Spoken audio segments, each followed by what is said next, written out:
مصطفیٰ کا گھرانہ سلامت رہے۔ آئیے حضرات انتہائی عقیدت و محبت کے ساتھ والہانہ انداز میں سبز گنبد سے لو لگا کر آقائے انعامدار مدنی تاجدار دو عالم کے مختار سرتاج الانبیاء نور الانبیاء آخر الزمان نبی صلی اللہ علیہ وسلم کی بارگاہ بے کسپنہ میں ہدیہ درود پاک بآواز و بلند مشابت فرمائیں۔ بڑے سبھی حضرات اللہ صلی اللہ سیدنا و شفیعنا و نبینا و کریمنا و مولانا محمد مبارک وسلم صلاۃ و سلام علیک یا رسول اللہ صلی اللہ تعالیٰ علیہ وسلم۔ اللہ رب الجلال سے دعا ہے اللہ رب الجلال آپ کا ہمارا یہاں جمع ہونا قبول فرمائے، اور اس مبارک اور عظمت بھری محفل کے طفیل جن لوگوں نے اس مبارک محفل کو سجانے میں حصہ لیا ہے، جس طریقے سے جس طرح اللہ تبارک و تعالیٰ سبھی کے کاروبار میں برکتیں عطا فرمائے، سبھی کے علم میں برکتیں عطا فرمائے، اور ہم سب کی اس حاضری کو قبول فرما کر اللہ رب الجلال اپنے محبوب کے صدقہ طفیل ہم سب کے جائز مقاصدوں کو پورا فرمائے، اور اس مبارک محفل کا اللہ ہم سب پر فیضان عطا فرمائے۔ پیارے مسلمانوں، خطبے کے بعد جو آیت آپ کے سامنے تلاوت کی چند منٹ انشاءاللہ اس کے تعلق سے گفتگو کروں گا۔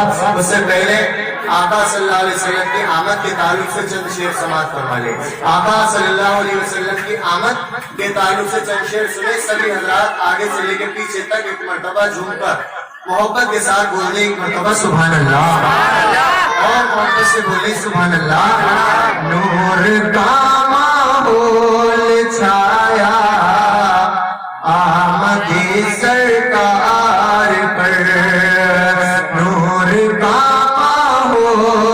چھایا آمد سرکار پر، نور کا ماحول چھایا آمد سرکار پر، سارا عالم جگمگایا آمد سرکار پر، سارا عالم جگمگایا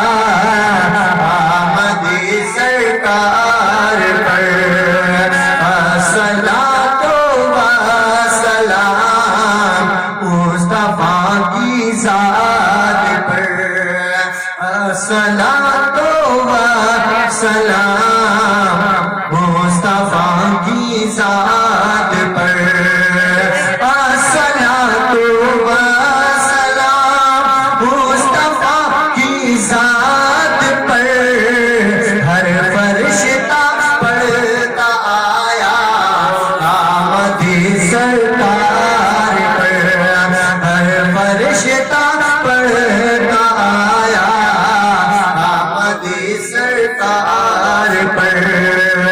اور شعر سنے، محبت سے بولے سبحان اللہ۔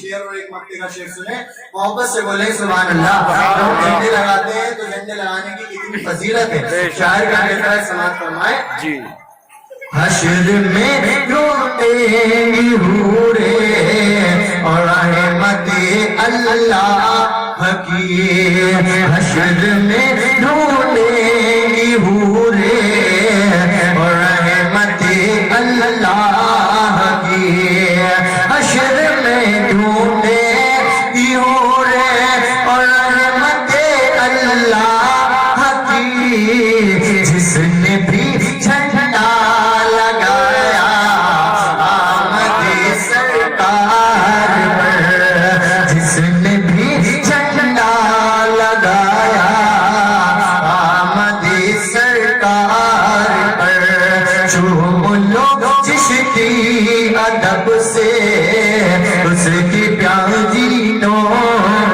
کو، چوم لو چشتی ادب سے اس کی پیاری نوم کو، چوم لو چشتی ادب سے اس کی پیاری نوم کو، جو قلم تم نے چلایا آمد سرکار پر، جو قلم تم نے چلایا آمد سرکار پر۔ درود پاک میں اللہم صلی اللہ سیدنا و شفیعنا و نبینا و کریمنا و مولانا محمد مبارک وسلم۔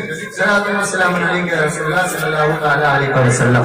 پیارے مسلمانوں، خطبے کے بعد جو آیت آپ کے سامنے تلاوت کرنے کا شرف حاصل کیا، اللہ رب الجلال ارشاد فرماتا ہے وما ارسلناک الا رحمۃ للعالمین. اے محبوب، بے شک ہم نے تم کو ساری کائنات کے لیے رحمت بنا کر بھیجا ہے. جھوم کر بولے سبحان اللہ سبحان اللہ.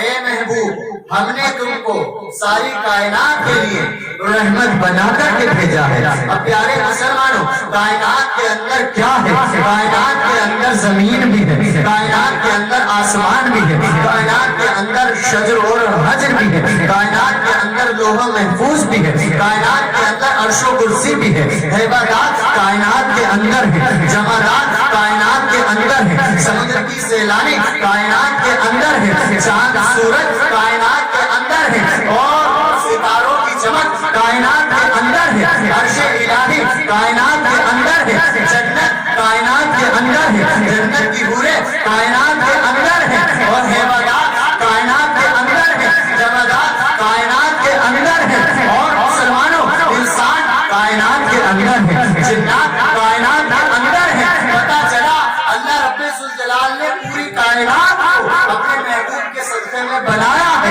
حدیث قدسی ہے، اللہ ارشاد فرماتا ہے اے محبوب، تمہیں پیدا کرنا مقصود نہ ہوتا تو میں آسمانوں کو پیدا نہ کرتا. اے محبوب، تمہیں پیدا کرنا مقصود نہ ہوتا تو میں لوح و قلم کو نہ بناتا. اے محبوب، تمہیں پیدا کرنا مقصود نہ ہوتا تو میں عرش و کرسی کو پیدا نہ کرتا. اے محبوب، تمہیں پیدا کرنا مقصود نہ ہوتا تو میں عرش و کرسی کو پیدا نہ کرتا، زمین کو پیدا نہ کرتا، سمندر کو پیدا نہ کرتا، حیوانات کو پیدا نہ کرتا، جمادات کو پیدا نہ کرتا، حیوانات کو پیدا نہ کرتا، انسان کو پیدا نہ کرتا، جانوروں کو پیدا نہ کرتا. پتہ چلا پوری کائنات کا وجود ہمارے نبی کے صدقے میں ہے. اللہ رب الجلال نے، اللہ رب وحدہ لا شریک نے اپنے محبوب کے صدقے میں، اپنے محبوب کی آمد کے صدقے میں زمین اور آسمان کو پیدا کیا ہے، پوری کائنات کو پیدا کیا ہے. کبھی تو بریلی کی سرزمین سے اعلیٰ حضرت بولے کہ سب سے اعلیٰ وہ اعلیٰ ہمارا نبی، سب سے اعلیٰ وہ اعلیٰ ہمارا نبی. کون دیتا ہے دینے کو منہ چاہیے،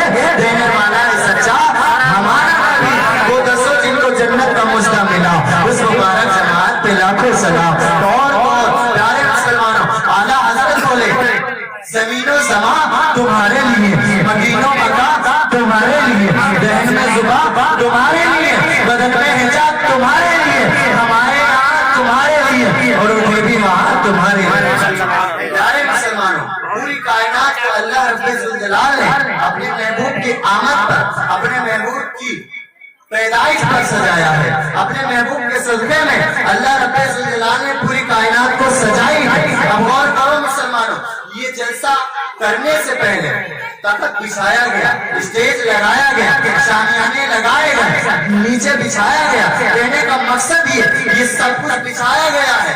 اور بہت سارے پروگرام ہوتے ہیں، چاہے شادی بیاہ کا پروگرام ہو یا کسی لیڈر کا پروگرام ہو، تو اس کے آنے کے لیے سب کچھ سجایا جاتا ہے، سب کچھ لگایا جاتا ہے، ڈیکوریشن ہوتی ہے، ساؤنڈ ہوتا ہے، اور بستر ہوتا ہے، عالیشان قالین ہوتی ہے، بہت اچھی اچھی چیزیں ہوتی ہیں کہ مہمان آیا ہے، مہمان کے لیے بیٹھنے کے لیے بہت اچھے اچھے بسترے ہوتے ہیں. کہنے کا مقصد یہ شامیانے مہمان کے آنے کے لیے سجائے جاتے ہیں. لیکن جب مہمان آ کر کے چلا جاتا ہے، جب پروگرام اینڈ ہو جاتا ہے، اختتام ہو جاتا ہے، تو ان سب چیزوں کو ہٹا دیا جاتا ہے، ان سب چیزوں کو ہٹا دیا جاتا ہے کہ پروگرام ختم ہو گیا. پتا چلا کہ جس کے آنے کی خوشی میں، جس کے آنے کی خوشی میں ہم اور آپ پروگرام سجاتے ہیں، پروگرام لگاتے ہیں، اور وہ پروگرام سجانے کے بعد، پروگرام نمٹ جانے کے بعد وہ چیزیں، وہ سامان سب ہٹا لیا جاتا ہے، سب چیزوں کو ہٹا دیا جاتا ہے. لیکن یاد رکھو، توجہ دیں، لیکن یاد رکھو ہمارے آقا کے آمد کی خوشی میں اللہ نے چاند تاروں کو سجایا ہے، اور قیامت تک سجے رہیں گے. اللہ تبارک و تعالیٰ نے اپنے محبوب کی آمد کی خوشی میں آسمانوں کو سجایا ہے، زمینوں کو بنایا ہے، کائنات کو بنایا ہے. کائنات کا ذرہ ذرہ اللہ رب الجلال نے اپنے محبوب کی آمد کے صدقے میں بنایا ہے. تو جب نبی آئے ہیں، ان کے آنے کی خوشی میں میں ساری چیزیں سجائی گئی ہیں، آسمان سجایا گیا، جنت سجائی گئی اور زمین سجائی گئی۔ تو یاد رکھو جو شخص آ گیا، جو چیز آ گئی، اس کے لیے سب چیزیں سج گئی، اور آقا دنیا میں جلوگر ہے، آقا دنیا میں ہے، تو اس لیے یہ چیزیں قیامت تک سجتی رہیں گی، اسی لیے یہ چیزیں قیامت تک مقرر رہیں گی، اور آقا کی آمد کی پیدائش کی دھوم مچاتی رہیں گی۔ سنو سنو مسلمان،